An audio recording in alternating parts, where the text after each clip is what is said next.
You ask Tiger to solve. This deals with linear equations with one unknown.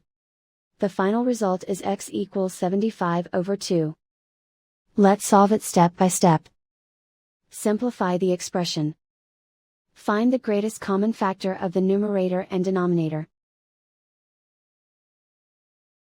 Factor out and cancel the greatest common factor. Swap sides. Isolate the x. Multiply both sides by 30. Group like terms. Multiply the coefficients. Simplify the fraction. Multiply the fractions. Simplify the arithmetic. And so the final result is x equals 75 over 2.